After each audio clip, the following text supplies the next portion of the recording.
Hello again, everyone, and welcome back to Reddit Aliens. I'm John, and as always, thank you so much for being here. A good topic for you today, revisiting one, so let's do it. Alright, Reddit, what is your spookiest or most unexplainable event that has ever happened to you? Part 2. Please remember to like, share, and subscribe.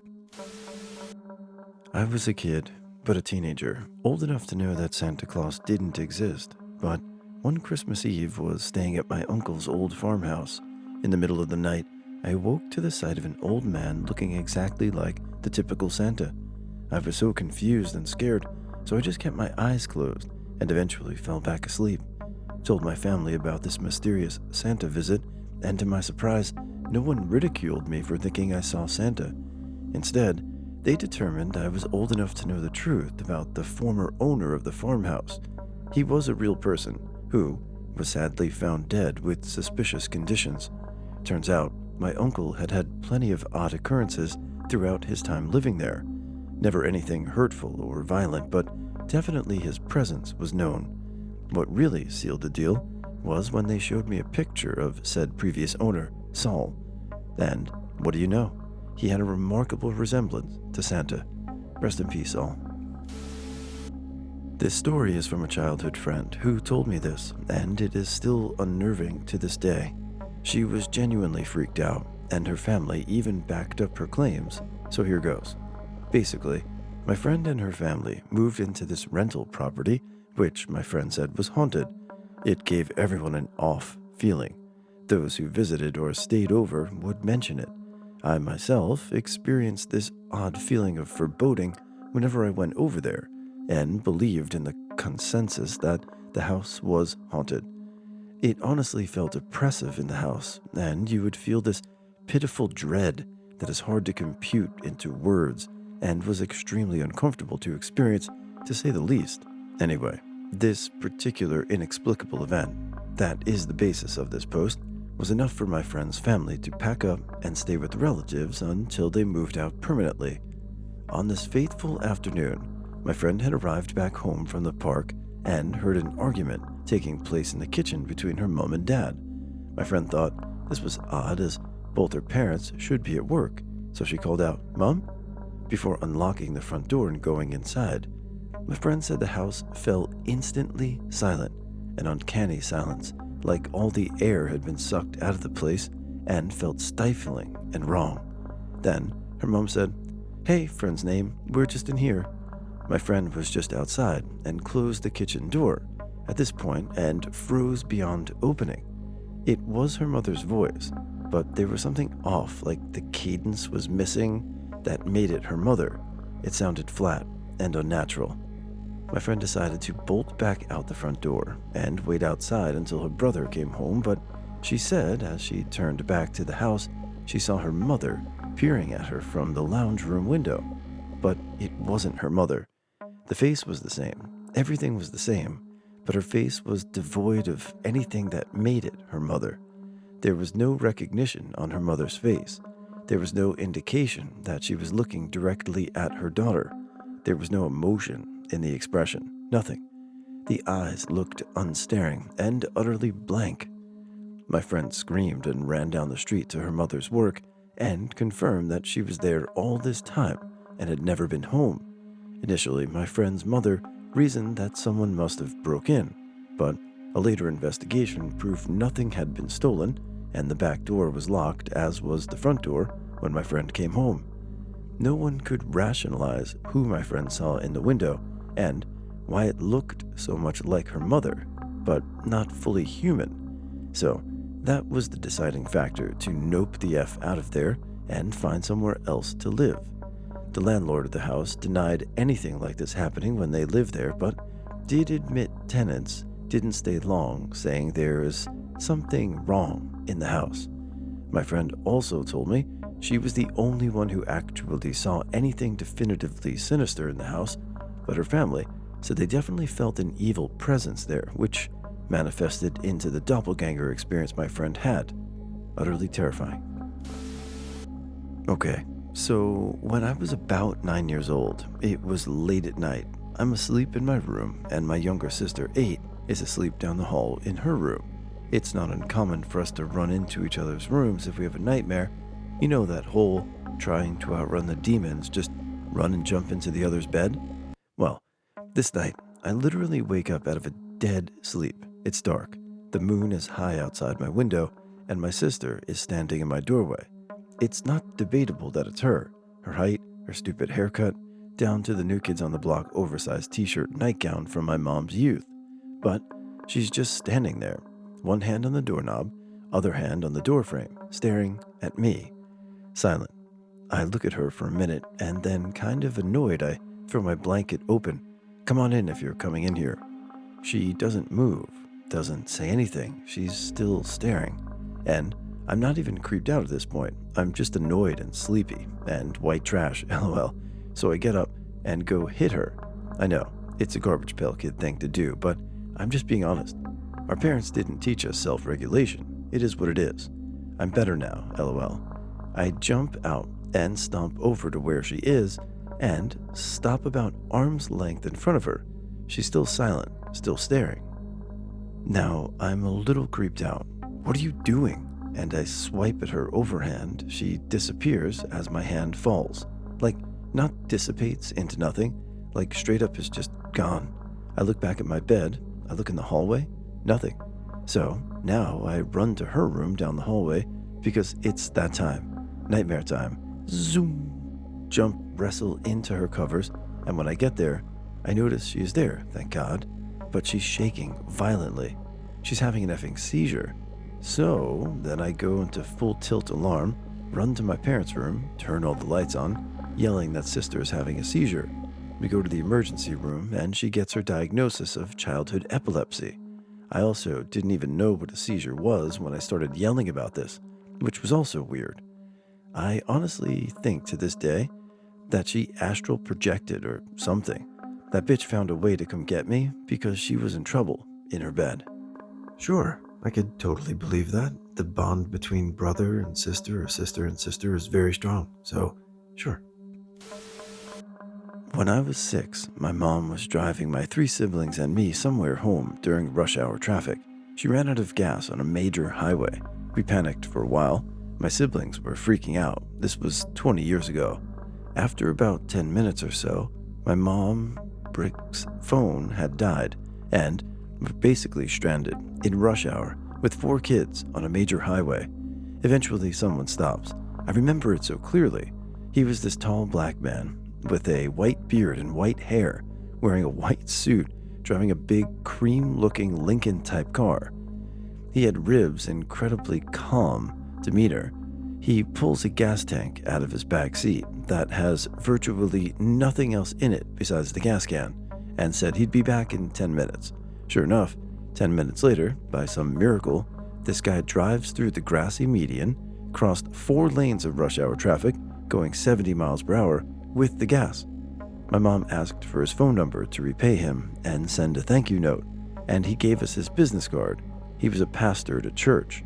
A couple days later, my mom looked into it, called the number, which was disconnected.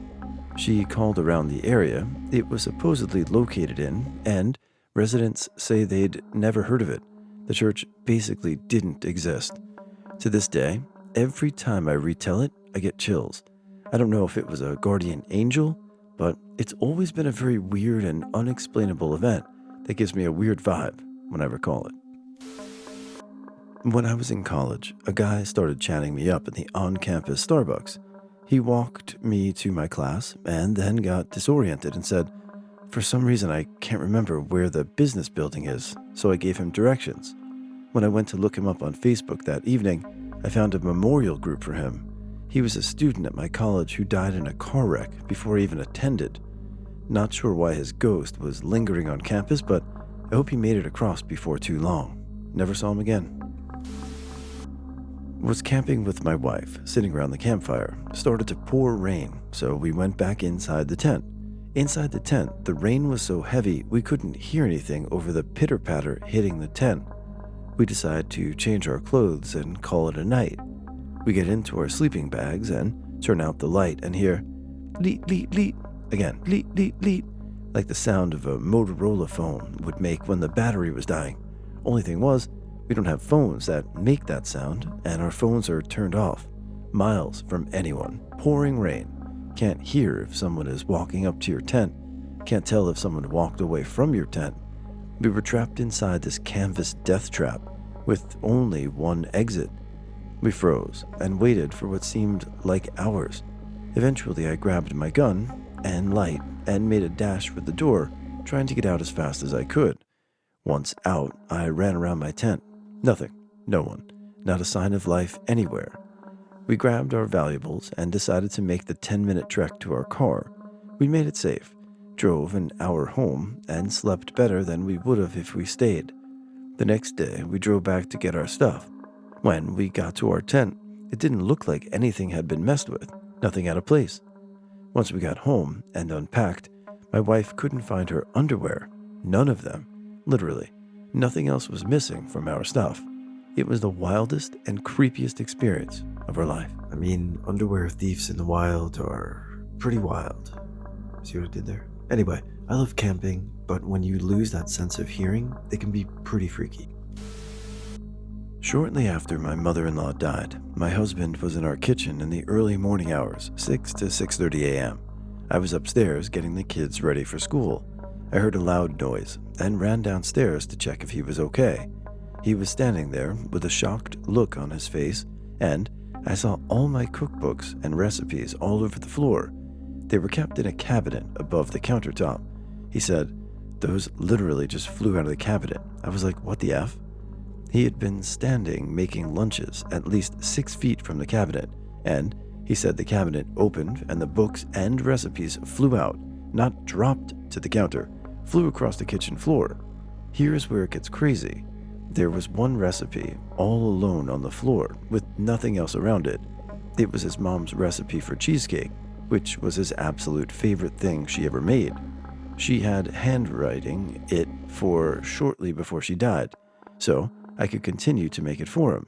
So I said to my husband, "I guess I better make you a cheesecake soon." She was a very funny lady, so I can totally see her doing this from the beyond. If I had not seen this with my own eyes, I would have never believed it. This happened when I was in high school in southern Michigan, probably 2003, 2004. I had spent the evening with my girlfriend at her house and was driving home late, between 11 p.m. and midnight.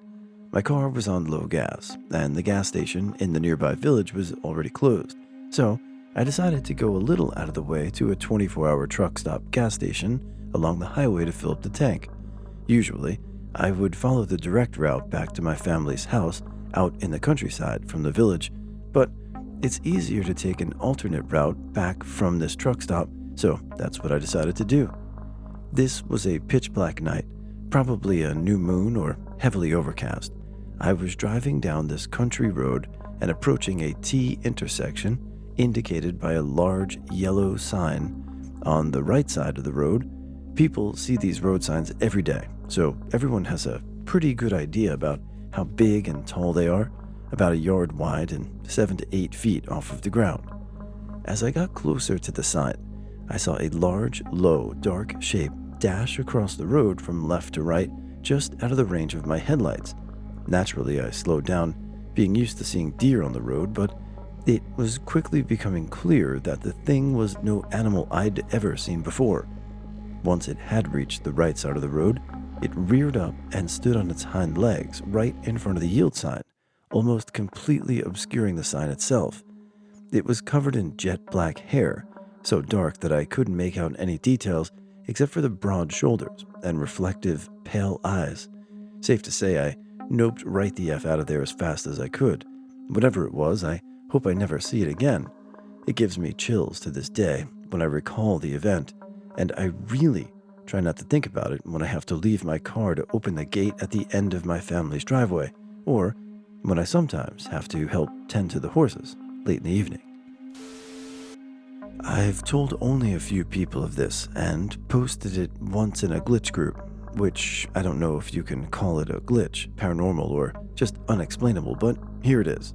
I've always dreamt very vividly and had small things I've dreamt or actually happened months or years later, but nothing as big as this. I've had this recurring dream since I was about 6 or so, up until I was in my mid-20s, now 38, but I dreamt about seeing myself as a little girl. I was always an adult in my dreams on a carousel and waving to myself and being so happy.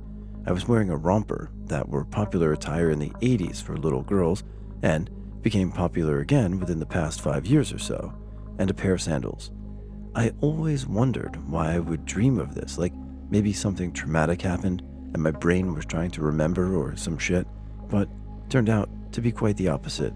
So, fast forward to 2018, I was at a fair with my family, and my boyfriend took our daughter, 2.5, on the carousel.